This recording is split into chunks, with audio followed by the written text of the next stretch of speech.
Hey people, how you doing? Now, what did I just do?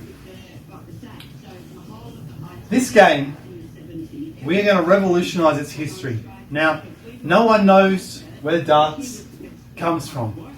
Each part of England has been playing a different version of DARTS for forever. This is the London clock version. There are different dartboards. Some of them, they don't have some of these rings. Nobody, no DARTS historian, knows where this comes from. In this video, we are going to show that DARTS was brought to England by the Stonehenge builders 5,000 years ago when they migrated from North Africa. I've uncovered a code which proves this beyond the shadow of a doubt, or beyond a reasonable doubt. It could be wrong. Last year, we revolutionised chess by discovering a sacred, funerary, massive chess set on a mountain in Turkey. It was similar to a current Japanese version of chess, as pointed out by one of the viewers. The previous year we revolutionised tarot on this channel by showing it's known it was brought from North Africa, but that it comes from ancient Egypt, because I uncovered some tarot cards attached to a mummy in the Poznan Archaeological Museum in 2013. This game is incredibly ancient. That is a code, and we are going to look at that code in this video. It's even encoded into Stonehenge itself. This is absolutely incredible. I hope you enjoy this video. Okay people, so you're going to say it's a tall order to really say that darts are from 5000 BC. This is the Western version of the I Ching. I think it's a divination device. It's very interesting. The I Ching, as you know, contains numbers, which basically are only found in the Maya world, even though the I Ching is from China. So it's very old.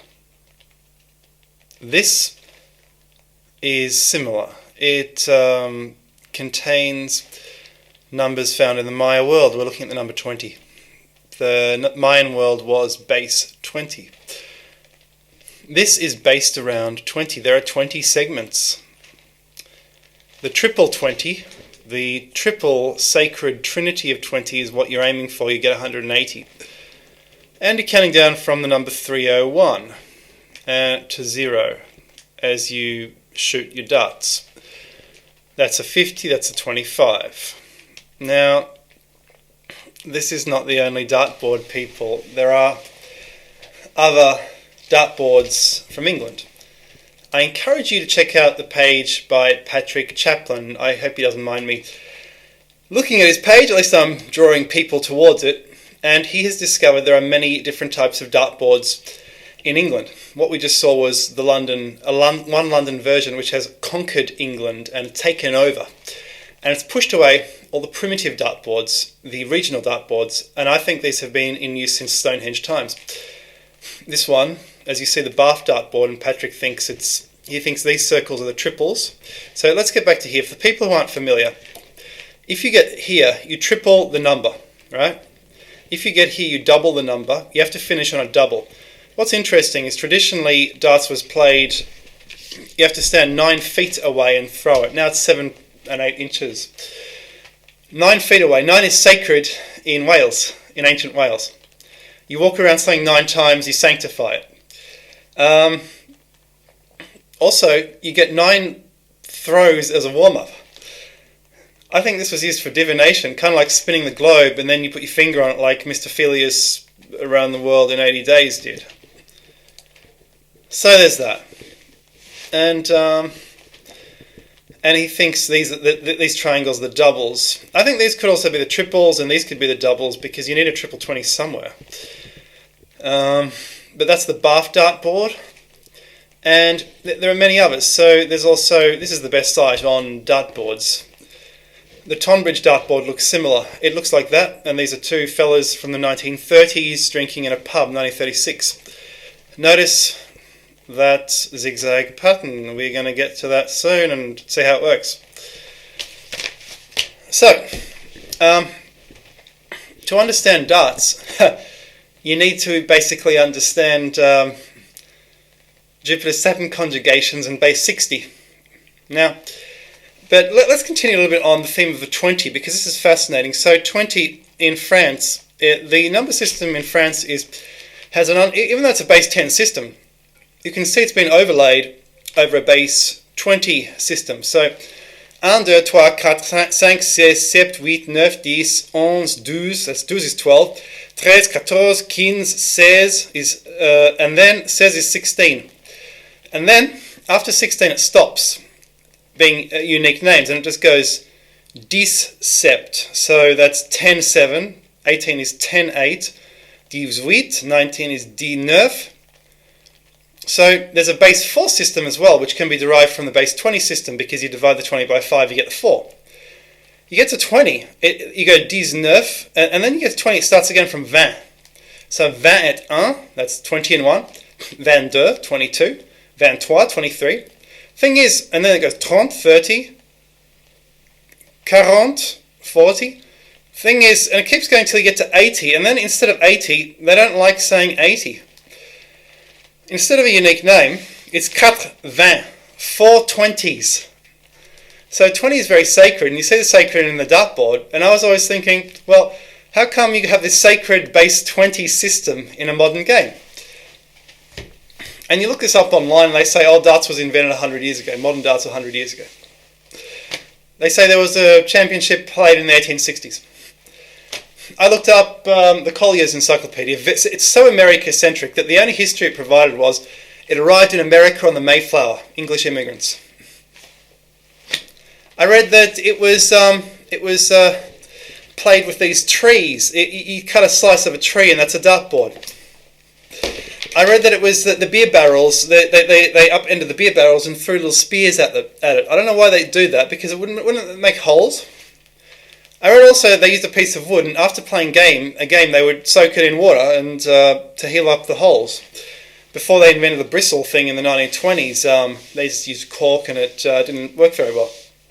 So, in the 19th century, no one has bothered to make a history.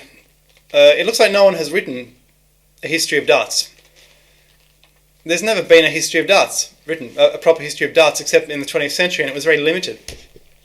So, people are travelling around the 20th century and noticing things like this. So there are different dartboards in different parts of the world. This one's in Kent. Check that out. And this guy's done so much research. Full credit to this guy. You know, he's a genius for putting this website up. Look at that. And, you know, very rare dartboard. He sold it for $200. Some bloke sold it for $200. Darts is very interesting. It's come a long way in 100 years, from obscurity in English pubs to worldwide championships. People now practice for 7 hours a day to be world champions. 7 hours a day. That's too much. I considered it myself, becoming a champion and trying to, but 7 hours a day, I got bigger fish to fry. So, where does this come from? Now, a triple 20, very sacred number, is a 60. And I came across this entire discovery of where darts comes from, reading the appendices last night in The Cirrus Mystery by Mr. Robert Temple. And one thing he says, which is just absolutely fascinating. Absolutely fascinating. There's an appendix 4, why 60 years?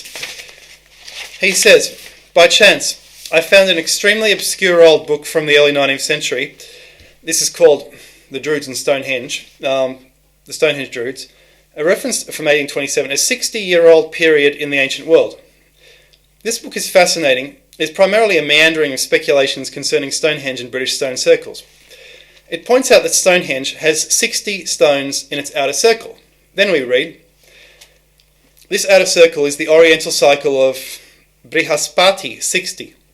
The author later adds, the great temple of Rollright in Oxfordshire is surrounded with 60 upright stones, the cycle of Brihaspati, an example not far distant from the others. Later the author adds, the number 60 is the base of the famous cycle called the Saros of 3,600 years of the Chaldees or Kuldees of Babylon. And he also mentions that the decimal part of the 600-year cycle of the Neros period from the ancient Near East. So, that's fascinating. But where does this come from? It comes from astronomy. 60 comes from astronomy. I'll show you, firstly, let's check out this. So this is called the Great Conjunctions of Saturn and Jupiter. Every 20 years, Saturn and Jupiter in the sky appear to do this. They're opposite sides of the sky. They come together, they fly apart. Another 20 years, they'll come together like that, they fly apart. Sometimes they'll come together really close and become almost like a single star, like the Star of Jerusalem. They'll fly apart. Star of Jerusalem. This is mundane astrology used for predicting when prophets will come, because centuries ago, millennia ago, Alba-Massa and Al-Kindi, etc., realized, and before them, Ptolemy and many people before them realized that history repeats on an 800 to 1,000 year cycle. What happens is, it starts here, 1583, it's here in Pisces. It's here in Pisces. Then it shoots over to the opposite side of the sky. They come together again 20 years later. Then they shoot over there. Then they shoot over there 20 years later. And you see it's moved slightly after, say, 60 years. But in 60 years, so we have 20, 20, 40, 60. The 60th year, it comes back to the same part of the sky. So hence the 60 is sacred. And you'll be wondering how many of these there are, how many times it takes to wrap around and come back to exactly the same part of the sky where it started, which is there. The answer to that is 800 years. So history repeats on an 800 to 1,000 year cycle. So 1,000 year Reich, you see. This was a 1,000 year empire. The Holy Roman Empire was 1,000 years. There's the 60 of Rollright. So the 60 is sacred. They're pointing to places they appear in the sky in Rollright. So how many times does this happen? It happens 40 times. So this is quite interesting. 38, 40. So it happens one. So it happens one. Then 2. That's the second time. 3. Then 4. And then it's over there. So that's as 4. And it takes 800 years to get back. Fascinating. And this is underlying everything. So the oldest holes in the ground at Stonehenge are the Q&R holes. And guess what? There's 40 pairs. So the oldest part of Stonehenge was venerating. They knew about this Jupiter-Saturn conjugation cycle of 20 years, 60 years, and 800 years, which is the greatest conjunction. Just fascinating. Just fascinating. Now, how does this all relate to DARTS? Now, let's just look at something else from Stonehenge. Almost 60 Aubrey holes. There are 56. These are just holes in the chalk. There's the Y and Z holes. There's 30. So half 60 is 30. So they're venerating the 60 at Stonehenge as well. It's like a huge dartboard, the triple 20. Now, where does the triple 20 and all this come from? You want me to get to the code. I'll get to the code, and I'm going to prove it to you, because back in the day it was said that Stonehenge was essentially built by giants. It was, according to Geoffrey of Monmouth, who came from Africa. Where is Africa? Africa is Carthage. The Romans called the Carthage part of Africa, Africa. To the Greeks, Libya was Africa. Libya was the whole of Africa. Egypt was separate. They didn't know about Africa. They didn't call it Africa. They didn't venture as far as Carthage. They kind of stopped around. They went to Spain, Sicily. They didn't really settle in North Africa. So what the heck is going on, people? Well, there's the Z and Y holes. I'll tell you what's going on. The giants from North Africa settled in England and brought this system with them. What is the system? Okay, I'll show you. This is the system. Do you recognize the zigzag pattern from those dartboards? So I showed this in a previous video interpreting the Shiger idol. And on one side, you count each segment of the pattern, each triangle, as 20. On the other side, you triple it. It's a triple 20. So this is a Dogon thing, and the Dogons, Robert Temple proved, come from North Africa. They went to Central Africa and they mixed with the natives there. In the 20th century, they told Diterrain, etc., about Sirius, about astronomy, about the rings of Saturn. We saw that the Stonehenge people seem to know, in a previous video, about Saturn all the way. the whole solar system. If you arrange this in a circle, you'll have an inner circle of regular numbers, 20, 20, 20, and then you'll have a triple circle of numbers. And that is absolutely astounding. So we have the triple 20 and the 60 of Rollright and Stonehenge. We have this code enshrining the sacred 20, which not only went to England, but it seems to have gone to France as well, possibly from North Africa. This is earlier than base 10. The Egyptians invented base 10. Where the Egyptians went, Western civilization is based on Egypt fundamentally. Egypt is the oldest Western civilization in the world. It's funny that Egypt founded Western civilization, and everyone claims Egypt as their own. Actually, it's probably Chinese, an extension of Chinese civilization mainly, I believe. Just like Olmec is an extension of Chinese civilization. This is fascinating. So we have this pattern found in the historic obscure dartboards, where we have on one side a triple, and on the other side a single, and then a double. So this is absolutely fascinating. This is absolutely wonderful. I do believe I've covered all my points. What do you think of that? It sort of proves that this code of the triple on one side and the singular on the other was around in North Africa. We know, to summarise, that Geoffrey of Monmouth said that giants from North Africa arrived, and here they are. They built Stonehenge. They came from Africa. Africa was Carthage. The Dogon emerged from the Tunisia-Carthage area, and they went to Central Africa. So the ancient British come from the same place. Have the ancient British been playing darts for 4,000 years since Stonehenge was built? This is remarkable. Hey people, how you doing? There's more I forgot to tell you. So, if you have one surface, so according to the Segui of the Dogon, one surface of the jagged line will be 60, and the other surface or tripling, and the other surface on the other side will be 20.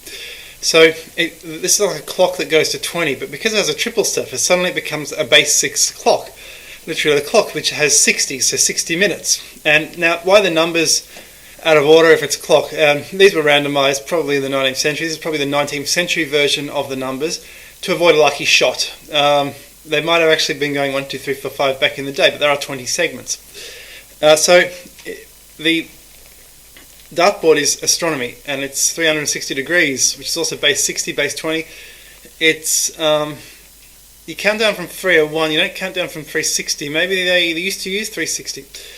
There's more. There's a lot more. So I'm going to read just a little bit from Temple's book on the Segui. Now the Segui is that. So what's happening is he says this is quite interesting. So he says there is another figure painted on the facade of the sanctuaries. This is of the Dogon, which reveals rather more specific data. It is called Sigi Lugi. That's this. Segui is Sigi Lugi. Okay. Calculation of the Segui, and consists of a line of vertical chevrons, the notches of which are painted alternately. Now this is going to convince you. Black, red, and white. So these are alternately black, red, white, black, red, white, black, red, white, black, red, white. Except for the green, that's a dart board. It's even got the same colours. Are you kidding me? That's not a coincidence. Each colour corresponds to a seed. The first to millet, that's black. The second to haricot, that's the red. And the third to sorghum, that's the white. This line can be read in two ways, either by using just one counting system, for example the left-hand one, whereby each knot is equivalent to 20 years, hence the knot upon which a Segui actually falls is carried over to the following series, or by taking the whole figure and counting 20 years for each notch, regardless of its positioning, that is the right column here. Here the notch upon which the Segui falls is recounted. So that's a confusing way of... I just look at the picture, so one notch is 60, one notch is 60, and here each notch is different. And that is so fascinating. So the colours of the Sigi Lugi, to summarise, are alternately black, red, white. Black, red, white. You look at the early dartboards, some of them are colourless, some of them are just black. Black, red, white. That is a dartboard. What else is black, red, white? Not many other things. So there we go, people. If that doesn't convince you that this is the origin of darts, and it was brought by the ancient giants from North Africa, some of whom turned into the Dogon, some of whom went to France and gave the base 20 system there, some of whom went to Maya and they had amazing Mayan astronomy. These were all linked, the same culture at one time. If that don't convince you, what the hell is going to convince you? What am I supposed to do with you people? Just kidding. Cheers. Bye-bye. The ball is in your court. Tell me in the comments, but don't judge me too harshly, I'll just block you. Cheers.